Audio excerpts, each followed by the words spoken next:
अस्सलाम वालेकुम स्टूडेंट्स। आज हम चॉइस फंक्शन और इससे रिलेटेड एक एक्सियम है जिसको हम कहते हैं एक्सियम ऑफ चॉइस। तो इन दोनों टॉपिक्स के बारे में आज हम पढ़ेंगे। अच्छा, इससे पहले हम वेल ऑर्डर्ड सेट्स और वेल ऑर्डर्ड सेट्स की कुछ प्रॉपर्टीज हम पढ़ रहे थे, लेकिन हमने वेल ऑर्डर्ड सेट्स की एग्जिस्टेंस के बारे में कोई बात नहीं की। एग्जिस्टेंस का मतलब ये है क्या हर सेट के अंदर वेल ऑर्डर्ड सेट एग्जिस्ट करता है या नहीं करता, यानी दूसरे अल्फाज में क्या हर सेट को हम वेल ऑर्डर्ड सेट्स बना सकते हैं या नहीं बना सकते। जैसे कि आपने देखा था कि जो सेट ऑफ इंटीजर है वो वेल ऑर्डर्ड सेट नहीं है। जैसे कि हम पहले भी बात कर चुके हैं कि जो सेट ऑफ इंटीजर है उसमें कोई भी फर्स्ट एलिमेंट क्योंकि एग्जिस्ट नहीं करता, या दूसरे अल्फाज में आप कह लें कि सेट ऑफ इंटीजर्स के अंदर लीस्ट एलिमेंट मौजूद नहीं है। तो इस वजह से हम कह रहे थे कि जो सेट ऑफ इंटीजर है is not a well ordered set. तो बज़ाहिर तो ये लग रहा है कि हर सेट जो है वो वेल ऑर्डर्ड नहीं होता, लेकिन हम देखेंगे कि वेल ऑर्डरिंग थ्योरम ये है कि वेल ऑर्डरिंग थ्योरम ये कहता है कि every set can be well ordered. In fact, well ordering theorem is equivalent to the axiom of choice and Zorn's lemma, जो कि हम आगे जाके स्टडी करेंगे। तो चले अब हम इसको स्टार्ट करते हैं with the definition of choice function.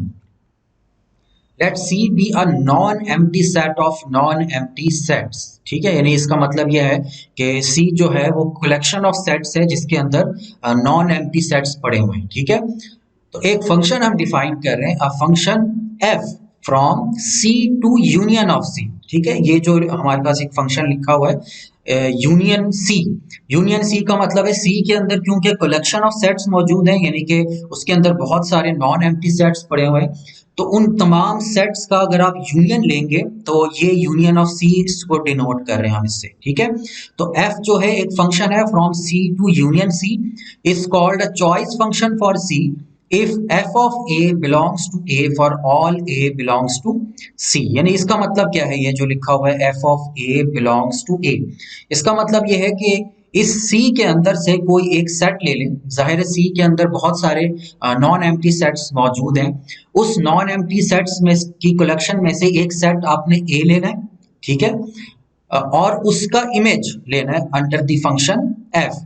तो अगर किसी भी सेट का यानी सी के अंदर से कोई भी सेट अगर आप ले लें, ठीक है, और उसका अगर आप इमेज लें और उसका इमेज उसी सेट ए के अंदर से आपको मिल जाए, यानी कि जो ए का इमेज है वो उसी सेट ए में मौजूद हो, तो ऐसे फंक्शन को हम कहते हैं कि ये चॉइस फंक्शन है। अब जाहिर है इस डेफिनेशन से आपको थोड़ी सी कंफ्यूजन होगी कि ये किस तरह का फंक्शन है।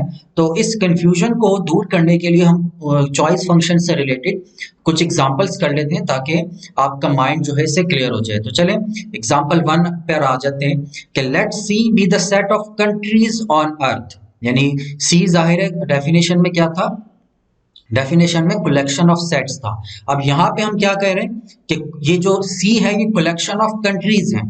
ठीक है, यानी सेट्स की जगह हमने क्या ले लिया है, यानी सेट ऑफ कंट्रीज ले लिया है। ठीक है, thinking of each country as a collection of cities, then union C, यानी ये जो हमारे पास फंक्शन था F from C to union C. अब ये यूनियन सी क्या है, यूनियन सी का मतलब ये होगा कि union C is the set of all cities on अर्थ।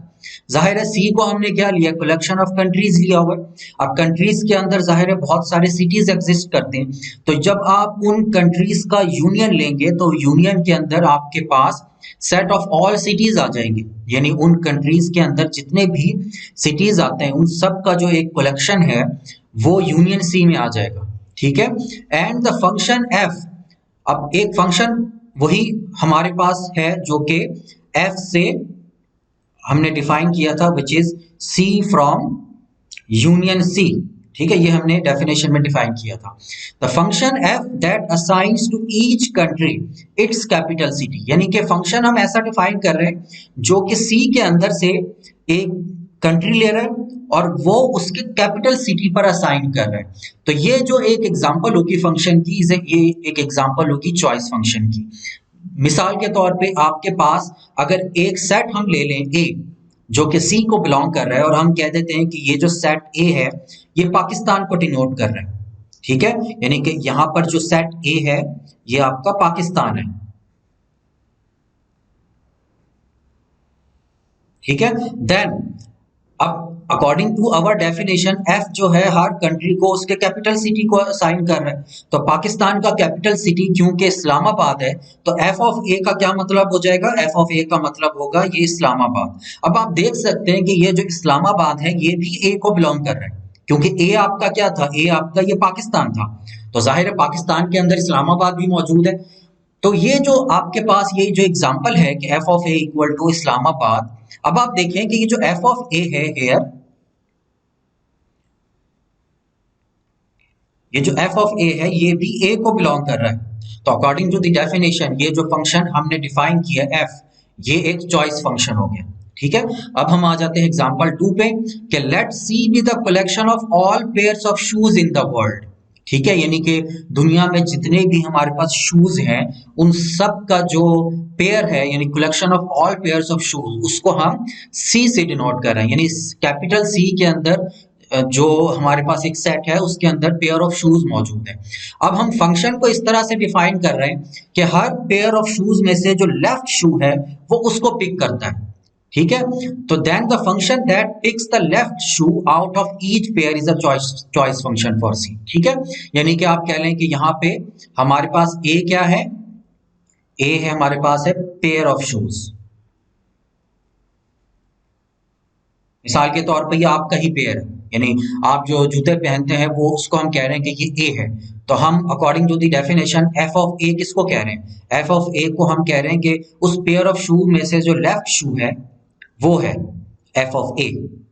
अब ये आप क्लियरली देख सकते हैं कि जो लेफ्ट शू है वो ए को ही बिलोंग करता है। जाहिर है ए के अंदर लेफ्ट भी मौजूद है और राइट शू भी मौजूद है। तो जब हम एफ ऑफ ए को असाइन कर रहे हैं लेफ्ट शू, यानी हम क्या चूज कर रहे हैं, हम पेयर ऑफ शूज में से लेफ्ट शू को चूज कर रहे हैं, और ये जो लेफ्ट शू है वो भी ए के अंदर ही पड़ा हुआ है। तो अकॉर्डिंग टू द डेफिनेशन ये जो फंक्शन हमने डिफाइन किया ये चॉइस फंक्शन हो गया, क्योंकि एफ ऑफ ए जो है वो भी ए को ही बिलोंग कर रहा है। ठीक है, यहाँ पर एक चीज ध्यान में रहे कि ये जो हमने फंक्शन डिफाइन किया है वो F from C to union of C define किया है। ठीक है, सी आपका वही है collection of all pair of shoes, और यूनियन सी का क्या मतलब होगा कि जितने भी शूज हैं दुनिया में मौजूद है उन सब का आपने यूनियन ले लेना है। तो हमने ये सी टू यूनियन सी एक फंक्शन डिफाइन किया है, और फंक्शन इस तरह से डिफाइन किया है कि फंक्शन जो है वो शू में से लेफ्ट शू को चूज कर रहा है। ठीक है, अब एग्जांपल नंबर 3 है कि let C is equal to P of N except the empty set.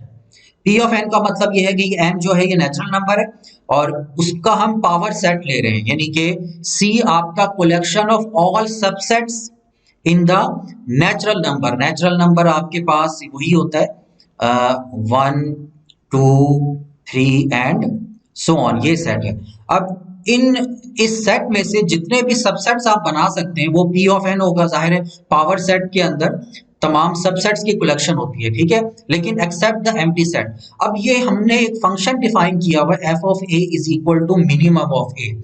तो ये भी आपका एक क्या हो जाएगा, चॉइस फंक्शन हो जाएगा। मिसाल के तौर पे ए को अगर मैं एक ले लेता हूं subset 1 2 and 3, then F of A का मतलब ये होगा 1। जाहिर है जब आप मिनिमम ऑफ ए की बात कर रहे हैं तो ये जो सेट ए है इसमें मिनिमम नंबर कौन सा है, ये 1 है, तो एफ ऑफ ए आपका 1 हो जाएगा। अब ये क्लियरली आप देख सकते हैं ये जो 1 है ये भी सेट ए को ही बिलोंग करता है। सो इसका मतलब ये है कि ये जो एफ ऑफ ए है ये ए को बिलोंग कर रहा है। तो अकॉर्डिंग टू द डेफिनेशन ये जो हमने फंक्शन डिफाइन किया है F of A is equal to minimum of A, ये आपका एक चॉइस फंक्शन हो गया। ठीक है, क्योंकि ये जो उसका जो इमेज है वो उसी सेट के अंदर ही मौजूद है। तो आपने देखा कि एग्जांपल 1, एग्जांपल 2 और एग्जांपल 3 में हमने 3 डिफरेंट चॉइस फंक्शन को डिफाइन किया। हर चॉइस फंक्शन जो है वो क्या कर रहा है, एक सेट में से एक एलिमेंट को चूज कर रहा है। यानी आपने कोई एक सेट लेना है ए और उसमें से कोई एक एलिमेंट आप चूज करेंगे जो कि उसी सेट के अंदर ही मौजूद है, ए के अंदर ही मौजूद है। तो ऐसे फंक्शन को हम कह रहे हैं कि ये चॉइस फंक्शन है, यानी हम हर सेट के अंदर एक एलिमेंट अपनी तरफ से चूज कर रहे हैं, इसी वजह से इसका नाम चॉइस फंक्शन है। ठीक है, notice that in these examples and in most other examples the reader might think of the choice function F defined by sum rule. ठीक है, यानी हमने ऊपर 3 एग्जांपल्स जो पढ़े हैं उनमें हमने हर फंक्शन जो डिफाइन किया है वो एक खास रूल के तहत डिफाइन किया है। जैसे कि हमने पेयर ऑफ शूज में से लेफ्ट शू को चूज किया, या हमने देखा कि लीस्ट एलिमेंट को चूज कर रहे थे, या कंट्रीज में से हम कैपिटल सिटी को चूज कर रहे थे, and so on. In all of these we simply define the choice function. इन तमाम एग्जांपल्स में हम क्या कर रहे थे, एक चॉइस फंक्शन को डिफाइन कर रहे थे। चॉइस फंक्शन कैसे डिफाइन कर रहे थे, चूज करके, यानी एक एलिमेंट को हम पिक कर रहे थे। अब ये जो एक्सियम ऑफ चॉइस है, जो कि आगे इसकी डेफिनेशन आएगी, एक्सियम ऑफ चॉइस गारंटी आपको ये करता है कि there always exist a choice function, यानी कोई भी सेट आप ले लें, कलेक्शन ऑफ सेट्स ले लें, उनमें से उसमें आपका जो चॉइस फंक्शन है वो लाजमी एग्जिस्ट करेगा, even in the absence of such a rule for defining one easily. ठीक है, तो ये जो एक्सियम ऑफ चॉइस है वो यही काम करता है कि गारंटी आपको करता है कि there always exist a choice function. तो चलें इसकी हम स्टेटमेंट देख लेते हैं कि let C be a non empty set of non empty sets. ये सी वही सेट है, collection of non empty set. तो स्टेटमेंट क्या है एक्सियम ऑफ चॉइस की, कि there exist a choice function for C, यानी कलेक्शन ऑफ सेट जो सी आपने लिया है उसमें आप चॉइस फंक्शन को डिफाइन कर सकते हैं। There always exist a choice function. ठीक है, अब ये जो स्टेटमेंट हमने बताई है कि there always exist a choice function, ये बजाहिर तो सिंपल स्टेटमेंट आपको लग रही है, लेकिन ये थोड़ा सा इसको एनालाइज करने की जरूरत होती है। ठीक है, यानी कि आपको इस तरह सोचने की जरूरत पड़ती है इसमें। टू अ नॉन मैथमेटिशियन इस स्टेटमेंट को हम इस तरह से भी समराइज कर सकते हैं कि if you have a bunch of choices, यानी आपके पास अगर बहुत सारे चॉइसेस पड़े हुए हैं, each of which is possible to make, then you can make all of them।